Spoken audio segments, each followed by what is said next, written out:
বাংলা নববর্ষ 1432 উৎসব অত্যন্ত শান্তিপূর্ণ ও সৌহার্দ্যপূর্ণ আবহে উদযাপিত হয়েছে। বাঙালি ছাড়াও 26টি জাতিগোষ্ঠীর অংশগ্রহণে পহেলা বৈশাখের অনুষ্ঠান বর্ণিল বৈচিত্র্যময় করেছে এবং এতে নতুন মাত্রা যোগ করেছে। সকলের সার্বিক সহযোগিতা এবারের উৎসবে আইন শৃঙ্খলা পরিস্থিতি ছিল অত্যন্ত ভালো। সবাই নিরাপদে নির্বিঘ্নে উৎসব উদযাপন করতে পেরেছে।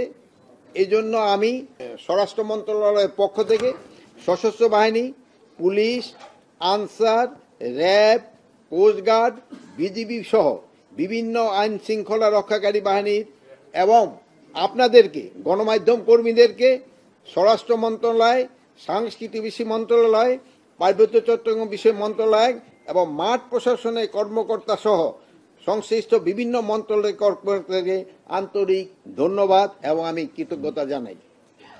সর্বাগ্রে ধন্যবাদ জানাই আমাদের সাধারণ জনগণকে, যারা নিয়ম কানুন মেনে এবং সার্বিক সহযোগিতা করে এই উৎসবে সামিল হয়েছে, এবং বিশেষভাবে ধন্যবাদ জানাতে চাই সম্মানিত সাংবাদিক ভাই বোনদের, যাদের অক্লান্ত পরিশ্রম করে দ্রুততম সময়ে উৎসবের সৌহার্দ্য সম্প্রীতি বার্তা জনগণের নিকট পৌঁছে দিয়েছেন। ধন্যবাদ জানাই সাংস্কৃতিক বিষয় মন্ত্রণালয়কে, যাদের পৃষ্ঠপোষকতা ও বিভিন্ন সৃজনশীল উদ্যোগে নববর্ষের উৎসবকে রঙিন এবং বৈচিত্র্যময় করেছে। আরও ধন্যবাদ জানাই ঢাকা বিশ্ববিদ্যালয়ের কর্তৃপক্ষকে, যারা নববর্ষকে আনন্দ শোভাযাত্রাকে সর্বাঙ্গীন এবং সাফল্যমণ্ডিত করতে গুরুত্বপূর্ণ ভূমিকা রেখেছে। ধন্যবাদ জানাই পার্বত্য চট্টগ্রাম বিষয় মন্ত্রণালয়কে, যাদের নিরলস প্রচেষ্টায় কারণে পার্বত্য চট্টগ্রামের বিভিন্ন জনগোষ্ঠীর মানুষ স্বতঃস্ফূর্তভাবে এই উৎসব অংশগ্রহণ করতে পেরেছে। পরিশেষে আন্তরিক ধন্যবাদ জানাতে চাই অন্তর্বর্তী সরকারের মাননীয় প্রধান উপদেষ্টাকে, যার সার্বিক নির্দেশনায় নববর্ষের উৎসব একটি সার্বজনীন উৎসবের রূপ লাভ করেছে। তার সার্বিক পরামর্শ ও সহযোগিতায় স্বরাষ্ট্র মন্ত্রণালয়ের কর্মকাণ্ড আরও বেগবান হয়েছে এবং দেশের আইন শৃঙ্খলা পরিস্থিতি ক্রমোন্নতির দিকে যাচ্ছে। আমি আপনাদের সবাইকে আবারও ধন্যবাদ জানাচ্ছি। কোর কমিটির বিষয়ে মেইন সিদ্ধান্তটা ছিল এইটাই, আপনাদেরকে সবাইকে ধন্যবাদ দেওয়ার জন্য।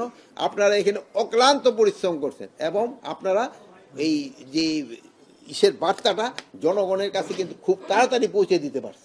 প্রতিপাদ্য বিষয় ছিল আপনাদেরকে ধন্যবাদ জানানো, একটা ভালো কাজ হয়েছে। সেখানে আপনি এমন একটা বিষয় তুললেন, মানে আপনার প্রশ্ন থেকে মনে হয় এটা বেআইনি কাজ করে ফেলেছে সরকার।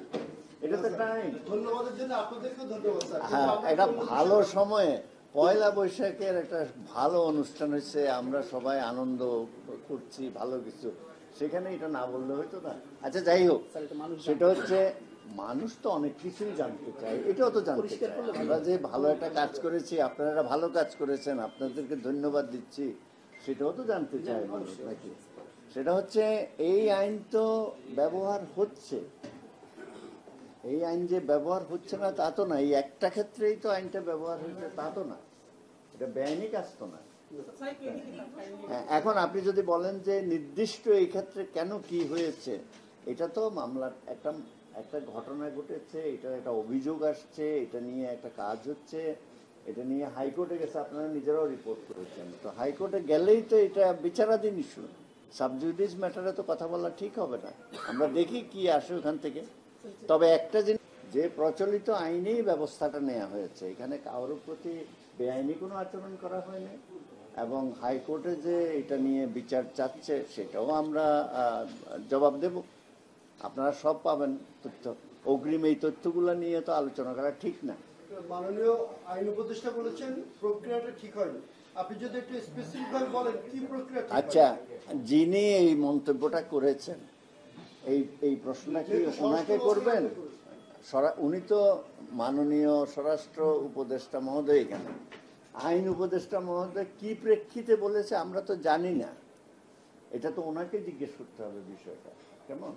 আর উনি তো আমাদেরকেও এই বিষয়ে বলেন নাই যে আমি এই কারণে বলেছি, আপনারা এটা জানান। এইটা তো আপনার কথা থেকে উত্তরটা দিলে তো সঠিক প্রেক্ষাপটটাও জানা যাবে না, উত্তরটাও সঠিক হবে না। প্রথমে অবশ্যই আপনাদেরকে ধন্যবাদ আমরা সাংবাদিকদের পক্ষ থেকে দিব যে এবার মানুষ খুবই স্বতঃস্ফূর্তভাবে পোশাক পরে। এইটা আমাদের একক না, আমি সরি আপনাকে ইন্টারাপ্ট করলাম। শুনেন, আপনাদের সবাই এইটা এই এত বড় একটা অনুষ্ঠান আয়োজন, এটাকে আপনারা মানুষের মধ্যে নিয়ে যাওয়া, আনন্দটা ভাগ করা, এইটা কারো একক প্রতিষ্ঠান বা চেষ্টা। পরিস্থিতি ভালো ছিল বলে সবাই পাচ্ছে। আমাদের মাননীয় উপদেষ্টা আজকে কি বলছেন, এটা সবাই সম্মিলিত অর্জন, আমরা সবাই ভাগ বাটোয়ারা করে নিই। একটু কাইন্ডলি আপনি প্রশ্ন দিলেন যেটা মডেল ও কল্পনাকে যেভাবে গ্রেফতার করছে, আপনি স্বরাষ্ট্র মন্ত্রণালয়ের বিশেষ সহায়ক হিসেবে উপদেষ্টা মহোদয় আছেন, আপনারা কি মনে করছেন প্রক্রিয়াটা ঠিক ছিল আচ্ছা, এই গ্রেফতারে? আপনি শুনেন, একটা আদেশ আদালতের মাধ্যমে কিন্তু এটা বাস্তবায়ন হয়েছে। তো আদালতের মাধ্যমে যে কাজটা হয় সেটা তো আপনাকে আদালতকে গিয়ে জিজ্ঞেস করতে হবে। যখন পুলিশ নিজেদের মধ্যে থাকে সেটা হয়, আর এটা একদম হাইকোর্টে চলে গেছে বিষয়টা, সেখানে আমাদের মন্তব্য করা ঠিক হবে। স্যার, একটা বিষয় আপনাকে বলি, আপনি সুনামগঞ্জে গিয়ে 5 বছর নিয়ে একটা কথা বলেছিলেন একটা প্রেক্ষাপটে, এটা নিয়ে রাজনীতিতে বিভিন্ন আলোচনা চলছে, 5 বছর নিয়ে সমালোচনা হচ্ছে, ব্যাখ্যাটা যদি দিতেন আসলে কি বোঝাতে চেয়েছিলেন 5 বছর? আমি তো বলি নাই, এটা জনগণ বলছে, আমি তো কিছুই বলি নাই। ওখানে আপনার সাংবাদিকরা ছিল, এরা শুনছে, এরা বলছে, আমি তো কিছুই বলি নাই। আপনারা ওইটা বলছেন যে আমি বলছি, আমি কিন্তু ভাই কিছু বলি নাই। আমাদের তো ক্ষেত্রে তো সরকার তো বলেই দিছে যে আমাদের উপদেষ্টা তো চিফ ডিসেম্বর থেকে ইসের ভিতরে বলেই তো দিছে, ডিসেম্বর থেকে জুনের ভিতরে। আমার ওই তো ওইটার বলার কোনো প্রশ্নই ওঠে না। না, আমি তো রাজনীতিবিদ না, আমি তো এই রাজনীতির প্রশ্ন তো বলতে পারবো না। আমাদের তো বলেই দিছে। উদযাপনের পরও গতকালকে চট্টগ্রামে একটা ঘটনা ঘটছে, যারা বৈশাখ উদযাপনের যেটা, এটা নিয়ে আপনি কি বলবেন? সেখানে প্রতিবাদটা আছে। চট্টগ্রামের যে একটা ছোট ঘটনা ঘটছে, এটা তো সত্যি ঘটনা ঘটছে, এবং এই ব্যাপারে আমি ডিসি সাথেও কথা বলছি, আমাদের কমিশনারের সাথে কথা বলছি। ঘটনাটা না ঘটেই উচিত ছিল, বাট যেহেতু ঘটে গেছে, এখন ভবিষ্যতে যেন এই ধরনের ঘটনা না ঘটে, এই জন্য আমরা চেষ্টা করব। আপনাদের এত সতর্কতার পর কারা এই ধরনের ঘটনা ঘটায়, সেগুলো আসলে আপনারা সেটা কিভাবে ঘটে? সবসময় সতর্কতা তো আমরা সবসময় নিচ্ছি, তারপরেও তো যেমন ধরেন আপনি একটা মানি ব্যাগ যখন পকেটে রাখেন, সবসময় সতর্ক থাকেন যে পকেট থেকে যেন টাকাটা না, এরপরে থেকে ধরেন যে আবার ফট করে টান্দা বাইর করে নেন। এই তো হয়ে যায় অনেক সময়। যে চেষ্টা তো আমরা করে যাচ্ছি, আমাদের যদি চেষ্টার কোনো ত্রুটি থাকে আপনারা বলেন যে আপনাকে চেষ্টার ত্রুটি ছিল, আমরা চেষ্টা করে যাচ্ছি। জীবন ধরেন এই ঘটনাটা ঘটার পরে আমি নিজেও কথা বলছি যে এটা কেন, এই কি হচ্ছে, ভবিষ্যতে যেন না হয় আমরা চেষ্টা করি। কুয়েটের একটা ঘটনা নিয়ে একটু আপনার একটু কি কুয়েটে জানি কিছুদিন আগে কুয়েটের শিক্ষার্থীদের সঙ্গে, এটা আপনি শিক্ষা উপদেষ্টার জিজ্ঞেস করেন। সেখানে পুলিশ ভালো ভূমিকা নেয়, তদন্ত মানে মামলা হয়েছে, তারা একটা সমাধান না করার কারণে সেখানে আবার যিনি ভিসি সে আবার কিছু শিক্ষার্থীকে সাময়িক বহিষ্কার করে, এটা সমালোচনা হচ্ছে। মানে পুলিশ এখানে মানে আসলে কি ঘটছিল কিনা শুনেন, এইটা হইলো যে যেহেতু এটা শিক্ষা উপদেষ্টা জিজ্ঞেস করলে উনি বলতে পারবেন। পুলিশের সঙ্গে পুলিশ তো আমরা তো পুলিশের কারো কিছু, এটা তো কিছু শিক্ষার্থীদের কথা। আপনি এটা ইসের যদি জিজ্ঞেস করে সবচেয়ে ভালো, এটা আমাদের তো না। এটা তো পুলিশের ক্ষেত্রে অনেকের যাবে আসবে, এটা তো একটা নিয়ম। না না না, এই সব কোনো ঘটনাকে কেন্দ্র করে না, এইটা একটা নর্মাল প্রসেস। উনি হয়তো অসুস্থ আছে বা অন্য কোনো কিছু আছে, এইসব কিছু হয়তো।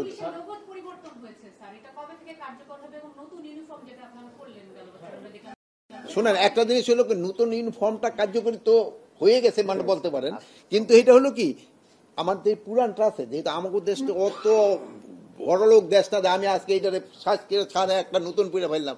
আমার ওই আগেরটারে আমার আস্তে আস্তে শেষ হবে, আমরা নতুনটা আস্তে আস্তে ইন্ট্রোডিউস করি। লোগোর বিষয় এরকম একই অবস্থা, লোগো তো আস্তে আস্তে আমরা চেষ্টা করতেছি, যেহেতু এটার সাথে টাকা জড়িত। এটা তো এইটা না যে আমি ফু দিলাম এটা হয়ে গেল, ওইটা চলে আসলো, এটা তো সময় লাগবে। আরেকটা হলো যেটা বললেন, আমরা কিন্তু সবাই জনগণের জন্যই, আমরা সব কিছু কিন্তু জনগণের জন্য বলি, কিন্তু আমরা অনেক কিছু আছে আমরা কিন্তু জনগণের কাছে পৌঁছে দিতে পারি না।